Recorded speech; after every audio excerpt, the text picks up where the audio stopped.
સ્વાધ્યાય 3.2 દાખલા નંબર 7 એનો પહેલો પ્રશ્ન x + y બરાબર 7 0 2 5 x - y બરાબર 3 0 0 3. અહીંયા આગળ x અને y આપણે શોધવાનો છે. અહીં બરાબર આપણને ખબર પડે છે કે બે x અને yનો સરવાળો શ્રેણિક મળે છે. x અને yનો સરવાળો પણ શ્રેણિક મળે છે. બે શ્રેણિકોનો સરવાળો જ શ્રેણિક મળે, શ્રેણિકોની બાદબાકી જ શ્રેણિક મળે, અન્ય કોઈ વાસ્તવિક સંખ્યાઓનો સરવાળો કે બાદબાકી શ્રેણિક મળી શકે નહીં. એટલે x અને y એ બંને શ્રેણિક જ છે, એ ફાઇનલ છે. હવે બંનેનો લોપની રીત કરી અને x અને y આપણે બહુ સરળતાથી શોધી શકીએ છીએ. x + y બરાબર નંબર 1 પહેલો જે 7025 છે એને નંબર 1 પહેલા નંબરનું સમીકરણ કહીએ. x - y બરાબર છે એ નંબર 2 બીજા નંબરનું સમીકરણ કહીએ. બંનેનો લોપ કરીએ એટલે કે 1 અને 2 બંનેનો સરવાળો કરતાં yનો લોપ થશે અને y બંનેમાંથી ઉડી જશે. એટલે x + x બરાબર 2x, 7 અને 3 10, 0 અને 0 0, 2 અને 0 2, 5 અને 3 8. એટલે 2x બરાબર આપણને શ્રેણિક મળે છે. 2ને આપણે સામે લઈ જઈએ એટલે ભાગાકારમાં લઈ જઈએ 1/2 અને બાકીનો શ્રેણિક. 2 વડે આખા શ્રેણિકના દરેક ઘટકોને ભાગી નાખતા 5 0 1 અને 4, 10નો 5, 0નો 0, 2નો 1 અને 8નો 4 બધાને 2 વડે ભાગતા આપણને x શ્રેણિક મળે છે. હવે y શોધવાનો છે. તો આપણી પાસે ઓલરેડી 2 સમીકરણ આપણને આપેલા છે. બંનેમાંથી કોઈ પણ એકની અંદર xની કિંમત તમે મૂકી દો તો તમને એમાંથી y મળી શકે છે. હું સમીકરણ નંબર 1ની અંદર xની કિંમત મૂકું છું. એટલે x + y બરાબર 7 0 2 5 આપણને આપેલા છે. એમાં xની જગ્યા ઉપર 5 0 અને 1 4 મૂકતા અને yને સૂત્રનો કરતા બનાવતા એટલે કે આપેલા આ શ્રેણિકને સામે લઈ જતા આપણને y બરાબર શ્રેણિક બાદ બાકી મળશે આપણને. એટલે 7 - 5 2, 0 - 0 0, 2 - 1 1, 5 - 4 1 આપણને શ્રેણિક મળે છે. અહીંયા આગળ x અને y જે બંને કિંમતો આપણને મળેલી છે એ મેં આન્સરમાં અહીંયા આગળ એને સ્પષ્ટ જુદી તારવીને લખેલ છે. જે x અને y એ બંને શ્રેણિક જ સ્વરૂપમાં છે, એ બંનેની કિંમત આપણને આ પ્રમાણે મળી જાય છે. ક્વેશ્ચન નંબર 2, ત્યાં પણ એક પ્રમાણેના 2 સમીકરણ આપેલા છે.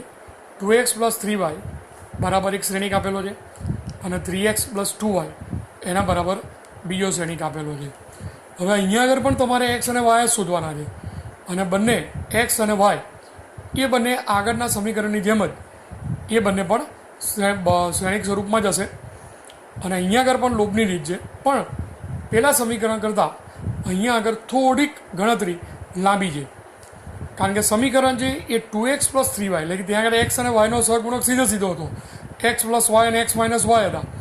અહીંયા 2x + 3y અને 3x + 2y એ બંને આ પ્રકારે આપેલા છે. હવે જે ભૂતકાળની અંદર જે પ્રમાણે તમે x અને yને લોપ કરીને ગણતા હતા એ જ પ્રમાણે અહીંયા આગળ પણ x અને yનો લોપ કરવાનો છે. અહીંયા આગળ આપણે સરળતા ખાતર પહેલો yનો લોપ કરીશું. એટલે પહેલા નંબરનું જે સમીકરણ 3 નંબરનું સમીકરણ છે, પહેલાં આગળ 1 અને 2 આપણે નંબર આપી દીધેલા છે. આ 3 અને 4 નંબરના સમીકરણ છે. એમાં જે 3 નંબરનું સમીકરણ છે એને 2 વડે ગુણીએ છીએ અને જે 4 નંબરનું સમીકરણ છે એને -3 વડે ગુણીએ છીએ અને પછીથી બંને સમીકરણનો સરવાળો કરતા. હવે આને 2 વડે ગુણો એટલે 4x + 6y એટલે 4x + 6y આ પ્રકારે મળે છે. પ્લસ બીજા સમીકરણને તમે -3 વડે ગુણશો તો -9x - 6y એ પ્રકારે મળે છે. કારણ કે પેલો -3 છે એટલે બંને કિંમતો અહીંયા આગળ માઇનસમાં થઈ જશે. સરવાળો કરવાનો છે એટલે વચ્ચે પ્લસની નિશાની આવશે. જે પ્રમાણે ડાબી તરફ કર્યું છે એ જ વસ્તુ અહીંયા શ્રેણિકમાં જમણી તરફ કરવાનું છે. પણ ફરક એટલો છે કે આખા સમીકરણને 2 વડે ગુણીએ છીએ તો શ્રેણિકના તમામ ઘટકો છે એ બધા જ ઘટકોને આપણે 2 વડે ગુણવાના છે. એટલે અહીંયા આગળ આપણે 4 6 8 અને 0 અને બીજા નંબરનું જે એટલે કે ચોથા નંબરનું જે સમીકરણ છે એને -3 વડે ગુણીએ છીએ તો એના તમામે તમામ ઘટકો છે એને -3 વડે ગુણતા 2નો -6 -2નો 6 -1નો 3 અને 5નો -15 એ આ પ્રમાણે આપણને શ્રેણિક મળે છે. હવે સાદી સીધી રીત જ છે, બંને બાજુથી 6y અને 6y બંને ઉડી જશે સરવાળાની અંદર. આ +6y અને પેલો છે -6y, બંનેની કિંમત આ પ્રમાણે ઉડી જાય છે. 4 - 9 -5x બંનેનો સરવાળો કરતાં આપણને આ શ્રેણિક અહીંયા આગળ મળે છે.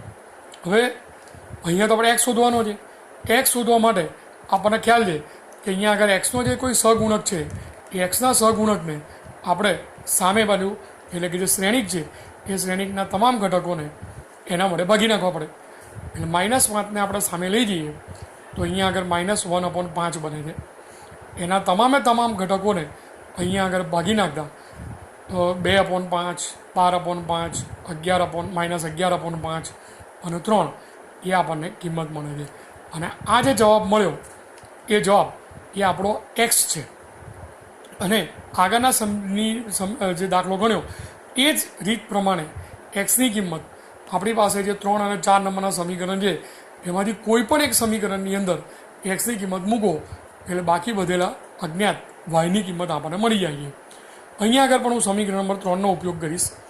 ત્યાં આગળ સમીકરણ નંબર 3ની અંદર એટલે કે અહીંયા આગળ જ્યાં એક્સ છે ત્યાં આગળ આપણે જે શોધેલો શ્રેણિક છે એ કિંમત મૂકતા 2x એટલે કે 2 ઇન્ટુ શ્રેણિક છે એ કિંમત આપણે અહીંયા આગળ મૂકીએ છીએ +3y અને જે બીજું શ્રેણિક છે સામેનો એ શ્રેણિક આ પ્રમાણે છે. પ્લસ આગળ જે સાદુરૂપ આપ્યું એ જ પ્રમાણે છે. 2 વડે શ્રેણિકના તમામ ઘટકોને ગુણી નાખતા આપણને અહીંયા આગળ ગુણ્યા બાદ એને સામે લઈ જતા આપણને આ પ્રમાણે કિંમત મળે છે. 2 × 2 = 4/5, 2 અને -12 -24/5, 2 અને -11/5 -22/5, 2 તરી 6. એટલે આ જે કિંમત મળી એ કિંમત આપણી પાસે એક્સની મળી છે. અને આ જે 3y છે જે કિંમત સામે આપેલી હતી આ શ્રેણિકમાંથી એમાંથી આને બાદ કરતા અને એનો જવાબ એ આપણને 3y = 6/5, 39/5, 42/5 અને -6 જે આગળના બંને શ્રેણિકોની સરવાળો બાદબાકી જે કરીએ એના બાદ આપણને આ પ્રમાણેનો જવાબ મળે છે. એના દરેકે દરેક ઘટકોને 3 વડે સામે લઈ જઈને ભાગી નાખતા અહીંયા આગળ આપણને ફાઇનલ વાય શ્રેણિક આ પ્રકારે મળશે. એના જવાબ તમારી પાસે છે જ. હવે બંનેના એક્સ અને વાય જે બંનેની કિંમત આપણે ઓલરેડી શોધી નાખેલી છે એ બંનેને ફાઇનલ આન્સર સ્વરૂપની અંદર એ કિંમત આપણે અહીંયા આગળ આપણે લખી શકીએ છીએ. અને એક્સ અને વાય એ બંનેને આખીરમાં આપણે એને દર્શાવી શકીએ છીએ. દાખલા નંબર 8 આગળના દાખલાની જેમ જ છે. ત્યાં આપણે લોપની રીત કરીને પછી એક્સ અને વાયની કિંમત અહીંયા મૂકતા હતા. અહીંયા ડાયરેક્ટ વાયની કિંમત આપણને આપી દીધેલી છે અને સમીકરણ આપેલું છે 2x + y = શ્રેણિક છે અને એમાં શ્રેણિક શોધવાનો છે.